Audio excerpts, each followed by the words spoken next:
Jeff, what is it about these old New England boneyards? Well, there's definitely a vibe to them, Ray. I mean, the old headstones, the strange epitaphs, and of course the fact that there's hundreds of dead bodies just 6 feet below us. Right, there's that. And some headstones become tourist attractions because some famous or even infamous people are buried there. Other headstones become iconic because of what they say. Well, is that why we've come to Plain Meeting House Cemetery in West Greenwich, Rhode Island? Because there's famous headstones here? Yes and no. All right, what do you mean? Well, there was a famous headstone here, but it's been vandalized so many times it's been removed. They say there was a witch and a vampire buried here, and now the whole place is haunted. And that headstone once bore the ominous epitaph, "I am waiting and watching for you."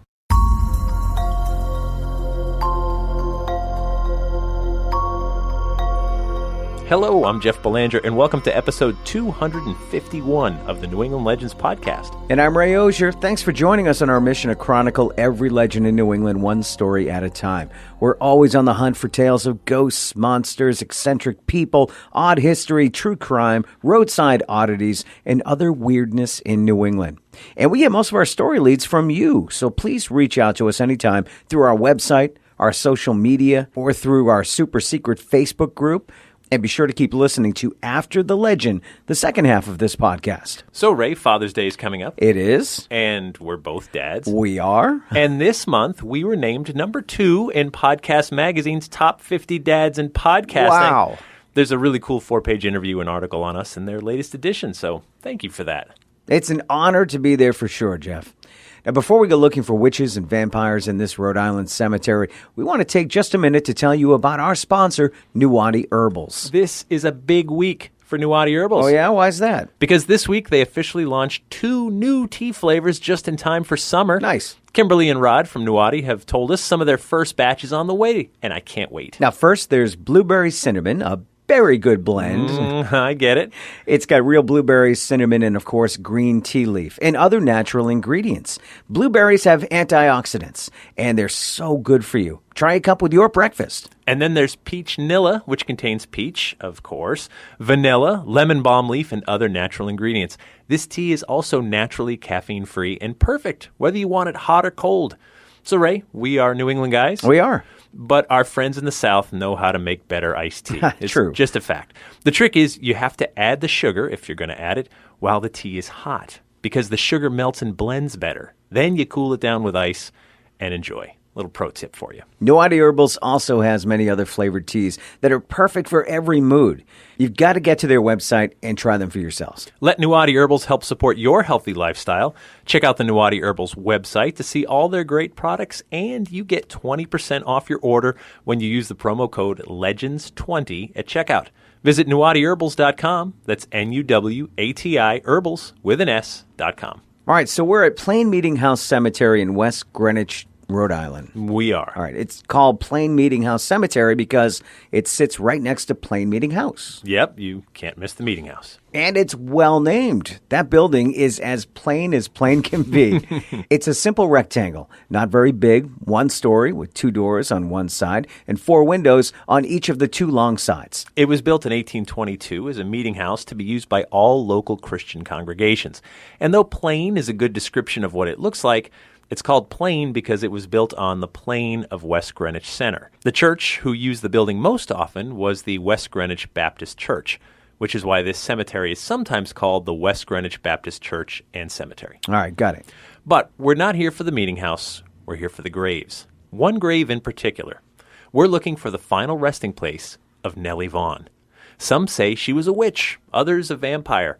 They say grass and flowers won't grow on the gravesite, that it's sinking into the ground because her body isn't there. Wow. All right, let's go look for her headstone. Well, that's it. It's not there anymore. To figure out what happened, let's head back to 1889. It's March of 1889 here in West Greenwich, Rhode Island. It's been a cold winter, but spring is finally coming around. At the Vaughn household, 19-year-old Ellen is sick. Though her given name is Ellen, everyone calls her Nellie. She's been sick for a few days, and it's getting worse. Her parents, George and Ellen, are concerned. Her family and neighbors are worried that this could be the wasting disease. consumption, or tuberculosis as it's more formally known. There's been plenty of it going around over the years in this area. Whole families have been wiped out.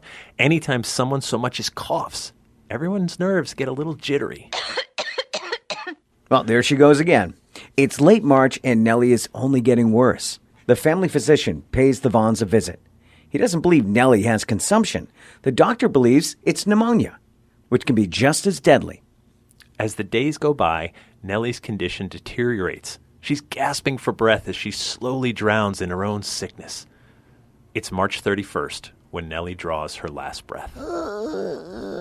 Heartbroken, the family bury her on their farm. The spring of 1889 turns to summer and then to fall. The Vaughn family is doing their best to move on without their beloved Nellie. However, Nellie's story isn't over yet. Though she's buried, Nellie's mother petitions the town of West Greenwich to exhume her daughter and move the body to the Plains Cemetery. On October 26th, permission is granted. So Nellie is exhumed and moved.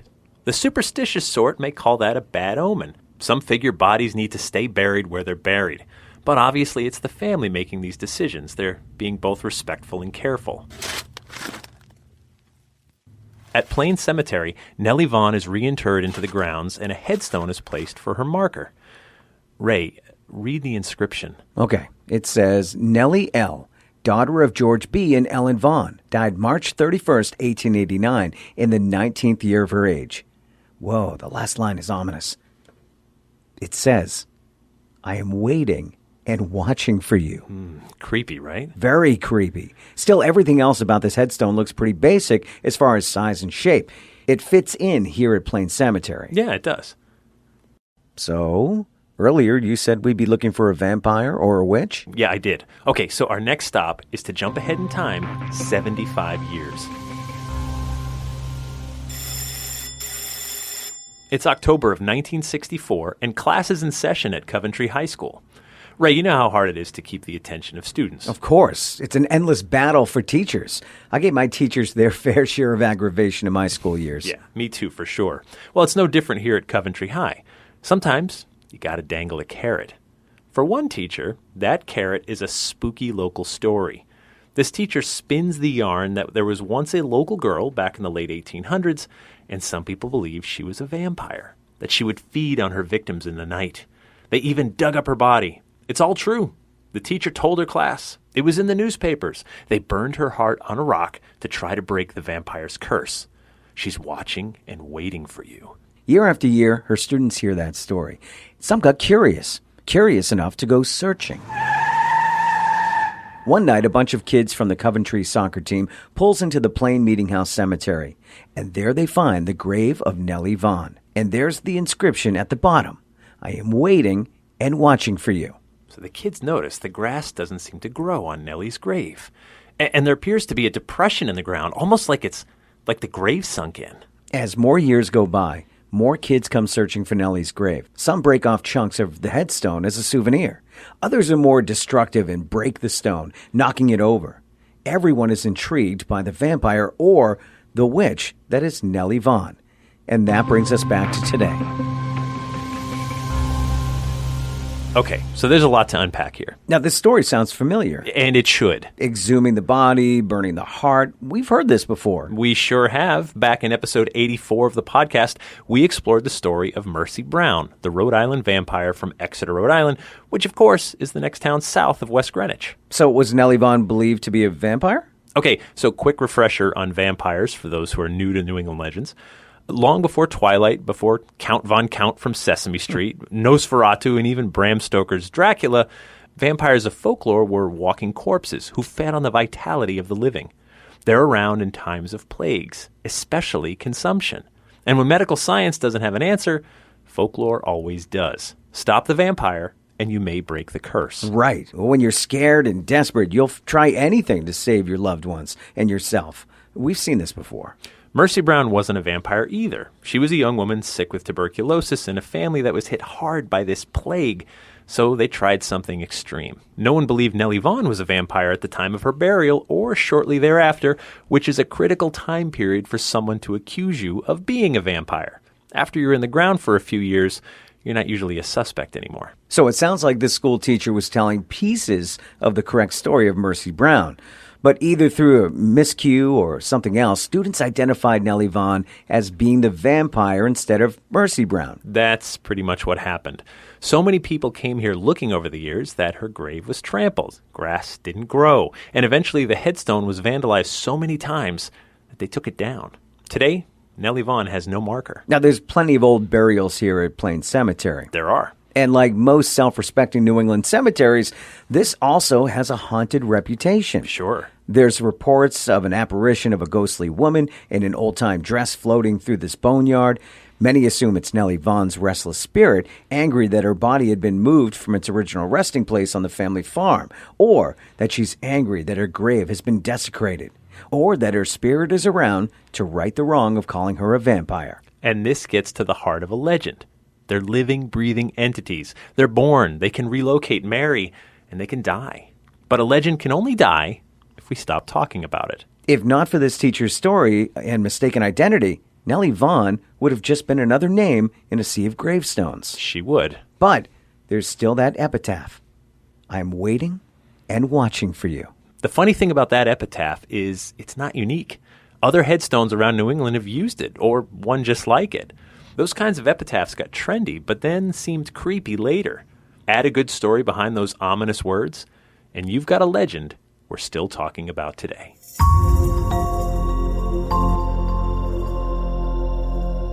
These stories are worth talking about for so many reasons, and that brings us to After the Legend, sponsored by our friends at Seaside Shadows. Seaside Shadows offers a blend of history and mystery on their guided tours of southern New England. Joining us again this week from Seaside Shadows to tell us about their new Westerly, Rhode Island tour is company founder, author, historian, and storyteller, Courtney Reardon.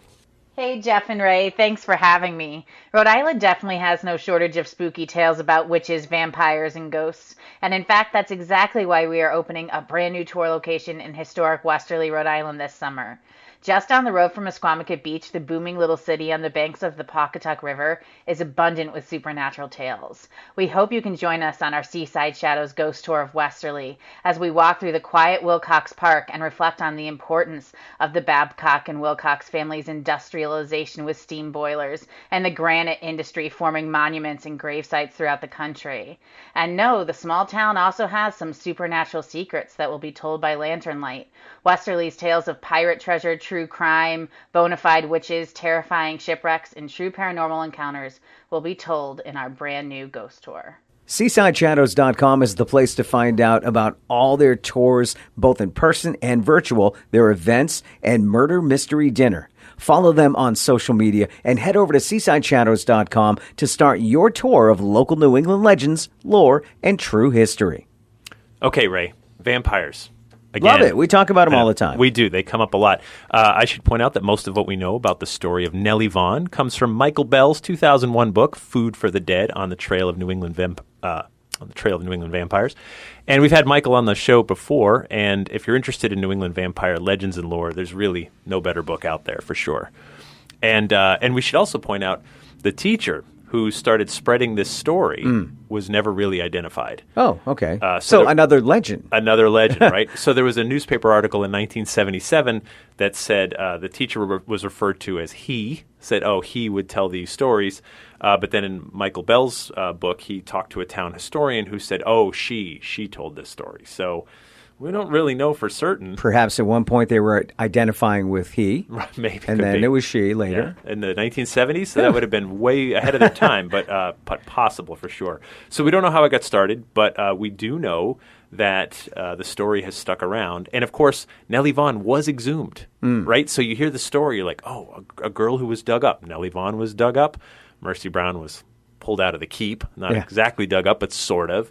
The towns are touching, right? They're super close to each other. The time period's close. Yeah. Mercy Brown, I believe, was 1892, and this was 1889. So, we're talking, just a couple of years.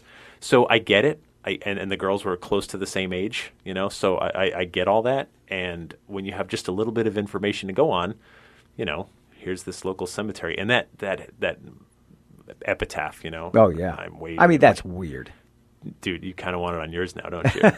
Like, just to haunt everybody, whether I'm haunting them or not, that epitaph will haunt them. yeah, and suddenly, like, we've done this show so many times now that I'm just like, I've got so many ideas for my headstone. I want to put them all on there. I'm like, get off of me. I'm watching. I'm right behind you. Like, I've got Look behind you. like, I've got so many ideas for my headstone, which would be amazing. Also, Charles Turk Robinson wrote a book called New England Ghost Files, where this sort of gets furthered as well, because he talked about some first-person ghost encounters inside that cemetery.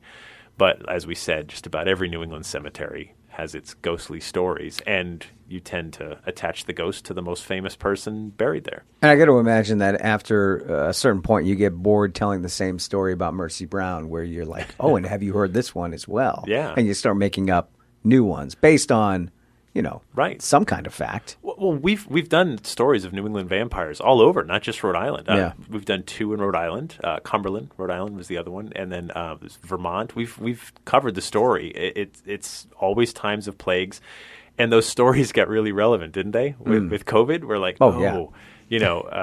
I think part of it was like, folks, we've been here before. We've been in scary pandemic times, and just not in our lifetime. Right. And when you're scared, and when there's this invisible killer floating in the air, you get desperate, and you do things that you wouldn't do under normal circumstances. And so it's no different, and it'll happen again. There will be another one. Yep. And people may be talking about the legends of the 2020 epidemic and plague that went around. And I ask this question a lot. Can we still start legend stories with the internet the way it is, and with, everything is known now? These legends exist because of the unknown, really. Well, right. So sometimes a story comes up, and a key part of the key to a good legend is to not know everything. If you know everything, right, exactly. It's going to be that's called news, right? Right.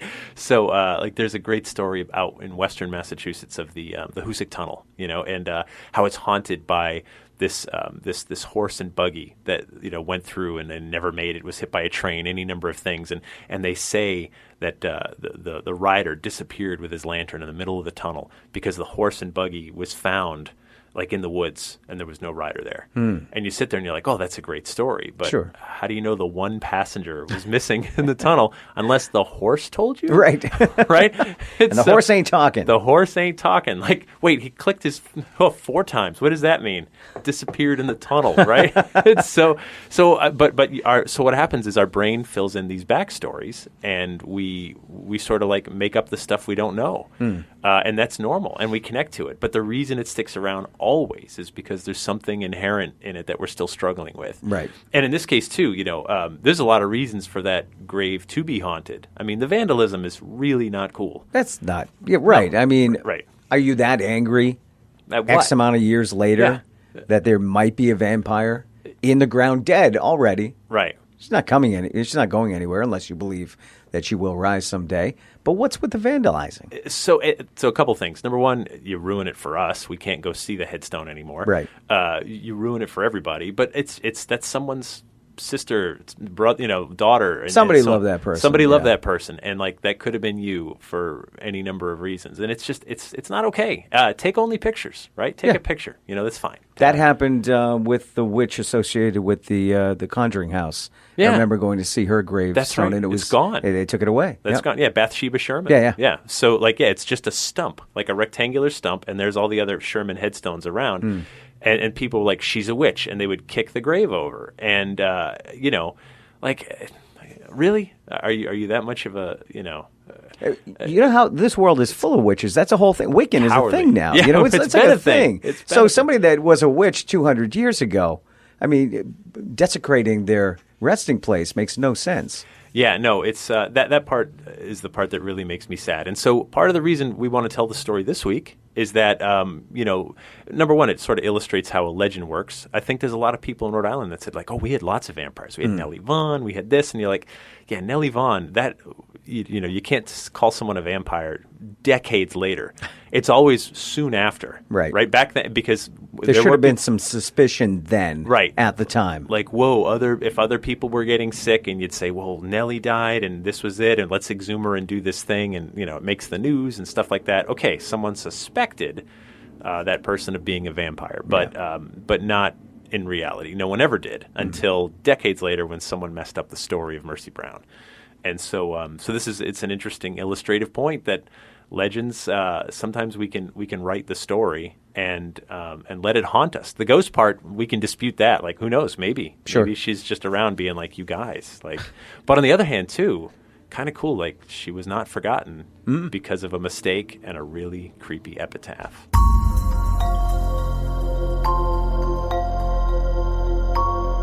Well, please be sure to subscribe to our podcast wherever you get your podcasts because it's free. And be sure to share these episodes with your friends.